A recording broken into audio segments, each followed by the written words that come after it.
Hello everyone, आज है 9 मई और आज इस वीडियो में हम बात करेंगे इंडिया बुल्स हाउसिंग फाइनेंस के बारे में।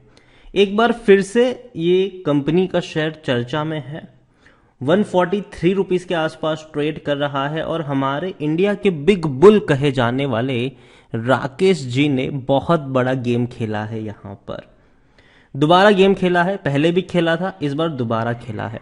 वीडियो में हम उसके बारे में डिस्कस करेंगे, लेकिन उससे पहले अगर आपने अभी तक चैनल को सब्सक्राइब नहीं किया है तो प्लीज़ अभी इसे सब्सक्राइब कर लीजिए, क्योंकि आगे भी बहुत सारे वीडियोस हैं जो आपको काफ़ी ज़्यादा हेल्प करेंगे। तो India bulls housing finance 143 rupees का शेयर है और आज भी गिरावट है। एक महीने से लगातार टूट ही रहा है, 17% तक टूट चुका है। ये 172 रुपीज़ का शेयर था, लगातार टूट रहा है और मार्केट भी टूट ही रहा है। एक साल में देखें तो एक साल में 23 से 24% की गिरावट है। लेकिन अब देखिए, तेजी आई थी, 300 रुपये तक शेयर गया था, 300 रुपये तक। उसके बाद ये लगातार टूट रहा है। थोड़ी बहुत तेजी आई भी थी तो वो टेम्पररी थी, लेकिन गिरावट परमानेंट है यहाँ पर। अब देखिए, शेयर टूटा, दोबारा बाउंस बैक करने की तरफ गया, दोबारा ये टूट गया और 5 साल में तो हालत और भी ज़्यादा खराब है इनकी। देखिए, एक वक्त का बहुत ही दमदार खिलाड़ी हुआ करता था ये, डिविडेंड पेइंग में सबका गुरु था ये। यहाँ पर देखिए तो 1400 के करीब शेयर ट्रेड कर रहा था। उसके बाद एक के बाद एक एलिगेशन लगते गए इनके ऊपर और इवन कोविड वक्त में ये डबल डिजिट पर भी आ गया था, 90 रुपए के आसपास। बाउंस बैक हुआ, टूट गया, बाउंस बैक हुआ, फिर टूट गया, फिर बाउंस बैक आया, फिर टूट रहा है अभी और लगातार टूट रहा है। यहां पर मैंने कहा कि राकेश जी ने गेम खेला है। तो देखिए, एक न्यूज़ आई, ठीक है, कि मार्च क्वार्टर में राकेश झुनझुनवाला जी ने इंडिया बुल्स हाउसिंग फाइनेंस में खरीदारी करी। कितने शेयर खरीदे? 10 लाख शेयर खरीदे। कितनी होल्डिंग है, मतलब कितने, मतलब 0.20% का स्टेक खरीदा। देखो, होता क्या है ना कि जब कोई बड़ा इन्वेस्टर खरीदारी करता है तो लोग उनके पीछे पीछे लग के खरीदारी करना शुरू करते हैं, लेकिन वो प्रीवियस में नहीं जाते कि इन्होंने पहले क्या गेम खेल चुके हैं। यहाँ पर इंडिया बुल्स में इससे पहले भी उन्होंने बाइंग करी है और किस तरीके से करी है वो अगर आप यहां पर देखें तो इंडिया बुल्स हाउसिंग फाइनेंस में राकेश जी के पास मार्च 2021 तक कुछ भी नहीं था। फिर एक ही झटके में जून 2021 के क्वार्टर में उन्होंने 2.20% की खरीदारी करी, ठीक है, जून क्वार्टर में। और तब अगर हम बात करें जून क्वार्टर की, अगर मैं बात करूं 2021 जून की बात करूं, तो तब ये जो शेयर था, जून क्वार्टर मतलब ये नहीं होता कि जब शेयर 300 पे था, जी नहीं, ठीक है, उन्होंने उससे पहले खरीदारी करी थी। तो जो खरीदारी थी उनकी वो काफ़ी सस्ते कीमत पर थी। उनकी खरीदारी जब जून में थी, मतलब जो वक्त होता है वो अप्रैल में जून का वक्त होता है, ठीक है।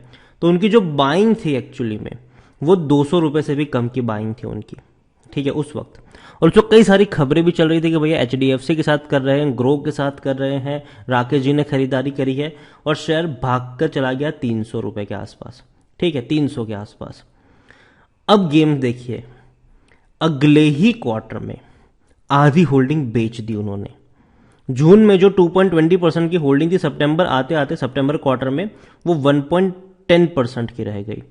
मतलब उन्होंने बहुत बड़ी प्रॉफिट बुकिंग यहीं पर कर ली, बहुत बड़ी प्रॉफिट बुकिंग यहां पर कर ली। और आप देख सकते हैं कि वहां से आते आते शेयर धीरे धीरे टूटना शुरू हो रहा था और ये उनकी प्रॉफिट बुकिंग चल रही थी, ठीक है। अगर आप देखो तो ये वो लेवल्स थे, तब ये शेयर ट्रेड कर रहा था 300 से लेकर 270 की रेंज में ट्रेड कर रहा था। ये वो वक्त था जहां उन्होंने प्रॉफिट बुकिंग करी थी। उसके बाद शेयर धीरे धीरे टूटता चला गया, टूटता चला गया। उन्होंने अगेन दिसंबर तक कुछ नहीं किया, 1.10% की ही होल्डिंग रही। अब जब मार्च में ये शेयर टूट के बिखरा, मार्च क्वार्टर की बात कर रहे हैं हम, ये तब की बात है जब ये शेयर ट्रेड कर रहा था 200 से 135 की रेंज में ट्रेड कर रहा था, ठीक है, इवन 135 तक भी गया था। तो डेफिनेटली उनकी जो बाइंग रही होगी वो 150 रुपए के नीचे ही रही होगी। उन्होंने खरीदारी करी, ठीक है। अब 1.30% की होल्डिंग है। अब मैं श्योर नहीं हूं, इवन कोई भी श्योर नहीं है कि अगले क्वार्टर में अगर ये बढ़ के 200 तक चला गया, शायद चला गया, ठीक है, तो क्या ये अपनी होल्डिंग को रखेंगे या बेच देंगे। क्योंकि देखो, राकेश जी की अब बाकी कंपनियों में अगर आप उनकी हिस्सेदारी को देखोगे, जैसे कि अनंत राज में आप देखो तो लंबे समय से 3.40% की होल्डिंग वो होल्ड कर रहे हैं। एग्रोटेक फूड में देखो तो 8% की होल्डिंग लंबे समय से है, ठीक है। इवन जुबलिएंट की हम बात करें, लंबे समय से उतनी ही होल्डिंग है, ठीक है, उतनी ही होल्डिंग है, इवन बढ़ रही है, कम नहीं हो रही है, ठीक है। और जो भी शेयर वो खरीदते हैं वो अपनी होल्डिंग को या तो बढ़ाते रहते हैं, इवन घटाते भी है, तो एटलीस्ट 3-4 क्वार्टर बाद घटाते हैं। लेकिन इंडिया बुल्स में क्या किया उन्होंने, एक ही क्वार्टर में जैसे ही देखा कि भैया बहुत अच्छा प्रॉफिट आ गया, आधी होल्डिंग बेच दी उन्होंने, ठीक है। अब दोबारा खरीदारी करी है और डेफिनेटली इन मूव को देखकर लोग खरीदारी करना शुरू कर सकते थे, लेकिन मार्केट ऑलरेडी इतना टूटा हुआ है कि लोग अब इंडिया बुल्स में तो हाथ नहीं डालेंगे, ठीक है, इंडिया बुल्स में हाथ नहीं डालेंगे, वरना इन खबरों से ना शेयर भागता जरूर है। तो मैं यही कहूंगा कि भैया इंडिया बुल्स मेरी लिस्ट में नहीं है और ना ही मैं खरीदारी करने की सलाह मैं दे रहा हूं इंडिया बुल्स में, इसको अवॉइड करना चाहिए। किसी को कॉपी करके ट्रेड नहीं करना चाहिए, क्योंकि उन्होंने इस क्वार्टर में खरीदा है, अगले क्वार्टर में वो क्या करेंगे आपको पता चलेगा जब वो बेच देंगे, और उसके बेचने के बाद भी 3-4 महीने, मतलब 2-3 महीने निकल जाएंगे, तब पता चलेगा कि अच्छा भैया वो तो बेच दिए। तो ये होता है। यहां पर आप देखिए कि मिड कैप शेयर है, 6,700 करोड़ के आसपास का इसका मार्केट कैप है। यहां पर प्रमोटर आप देखो, प्रमोटर देखो, एफआईएल्स देखो, म्यूचुअल फंड्स देखो। प्रमोटर ने ऑलरेडी 21 से 21.5% की जो होल्डिंग थी वो बेचकर 9.72 पर ले आए थे मार्च में, और कम करी 9.66। एफआईएल्स ने भी कम करी। देखो जिस चीज का हमको हवाला दिया जा रहा था, ठीक है, कि भैया ब्लैक रॉक जैसा बड़ा ग्रुप आ रहा है, वो खरीद रहे हैं, ये खरीद रहे हैं, एफआईएल्स भी बेच रहे हैं। 28.40% की होल्डिंग 26.36 पर आ चुकी। म्यूचुअल फंड 4.29% की होल्डिंग 4.23, हर कोई बेच रहा है, हर बड़े इन्वेस्टर्स बेच रहे हैं। और मैंने पहले भी कहा था कि देखो जो चर्चा चल रही थी ना कि अच्छा ब्लैक रॉक जैसा ग्रुप आ रहा है, ये आ रहे हैं, वो आ रहे हैं, मैं तब भी मना किया था कि मत खरीदना, क्योंकि जितना प्रमोटर ने बेचा है उतना खरीदा नहीं है, ठीक है, बड़े फंड हाउसेस ने। देखिए 21.69% की जो होल्डिंग थी वो नेक्स्ट क्वार्टर में दिसंबर में 9.72 हो गई। यहां पर म्यूचुअल फंड की 2.44% की होल्डिंग इंक्रीज होकर हुई 4.29। डोमेस्टिक वालों की 9.94 की होल्डिंग उतनी ही रही, ठीक है। एफआईएल्स वालों की भी 27.15% की होल्डिंग इंक्रीज होकर 29.07% हो गई। मतलब सिर्फ 4% की होल्डिंग म्यूचुअल फंड्स और एफआईएल्स की कंबाइन होकर हुई, ठीक है। इवन डोमेस्टिक भी आप मान लो, सिर्फ 4% की होल्डिंग बढ़ी। लेकिन दूसरी तरफ प्रमोटर की कितनी कम हुई, प्रमोटर की होल्डिंग कम हुई 12% की। 8% किसने खरीदा, जो 38.78% की होल्डिंग थी ना, जो रिटेल और अदर्स की मिला के, उन्होंने ही खरीदा है 47.01%। गेम यहां पे हुआ है। इस बार भी अगर आप देखो नेक्स्ट क्वार्टर में, तो बढ़ा खरीदारी किनकी बढ़ रही है, 47% से किनकी बढ़ गई, यहां पर 50% आ गए, और रिटेल इन्वेस्टर ने ज्यादा खरीदारी करी है। जो रिटेल इन्वेस्टर 28% की होल्डिंग लेकर बैठे थे दिसंबर में, आज वो लेकर बैठे हैं 33% की होल्डिंग। तो भैया बड़े फंड हाउसेस बेच रहे हैं, आप और हम ही खरीद रहे हैं इसको। तो अगेन मैं कहूंगा कि कॉपी ट्रेडिंग करनी चाहिए, लेकिन अच्छे शेयर्स में करनी चाहिए। उन शेयर्स में नहीं करनी चाहिए जो दिक्कत में है, उन कंपनी में नहीं करनी चाहिए वो दिक्कत में है। यहां पर देखो बेचने की सलाह कोई नहीं दे रहा, हर कोई कह रहा है खरीदो, खरीदारी करी तो बने रहो according to Moneycontrol user. मैं इसलिए नहीं खरीदूंगा इसको क्योंकि मेरे पास और अच्छे ऑप्शंस हैं।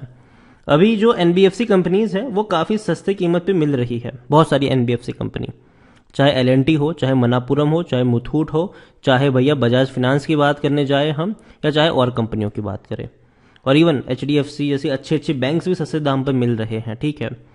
तो वहां पे मुझे लगता है कि वर्थ है। यहां पे रिस्क ज्यादा है, रिवॉर्ड उतना ज्यादा लग नहीं रहा है। कंपनी का बिजनेस भी अगर हम देखें तो उस तरीके से ग्रोथ नहीं आ रही है, प्रॉफिट कम हो रहे हैं, रेवेन्यू भी कम हो रहे हैं इनके। तो मैं यही कहूंगा कि एक खबर को देखकर खरीदारी करने मत लग जाइएगा यहां पर, और यही कहूंगा कि ऐसा जरूरी नहीं है कि 1.30% की होल्डिंग है तो अगले क्वार्टर में भी इतनी ही रहेगी। हो सकता है कि उनकी होल्डिंग कम होती हुई भी नजर आए आपको आने वाले दिनों में। जैसे जून में 2.20 था, सितंबर में सीधा एक ही क्वार्टर में 1.10 कर दिया, उसके बाद बढ़ाई जरूर। अब अगले क्वार्टर में अगर बढ़ गया शेयर प्राइस तो पता नहीं क्या होगा यहां पर, लेकिन यही कहूंगा अवॉइड करिए। जनरली राकेश झुनझुनवाला जगह इस तरीके का बिहेवियर देखने को मिलता नहीं है। बाकी शेयर्स अगर आप देखोगे तो या तो होल्ड करते हैं या तो अपनी होल्डिंग को बढ़ाते हैं। एक ही क्वार्टर में जब खरीदा हो, जिस क्वार्टर में खरीदा हो उसके अगले ही क्वार्टर में आधी होल्डिंग कभी बेचते हुए उनको देखा नहीं गया है। बहुत ही रेयर केस में शायद देखा गया होगा, मुझे याद नहीं है, लेकिन देखा नहीं गया है इतना ज़्यादा।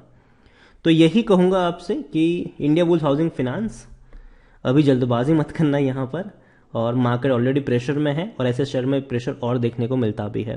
वीडियो को यहीं पे एंड करूंगा, पसंद आया हो तो लाइक करें, शेयर करें, चैनल पर अगर आप पहली बार आए तो प्लीज़ सब्सक्राइब करें, और इंडिया बुल्स हाउसिंग फाइनेंस के बारे में आप क्या सोचते हैं वो भी आप मुझे कमेंट में लिखकर बता सकते हैं। Thank you.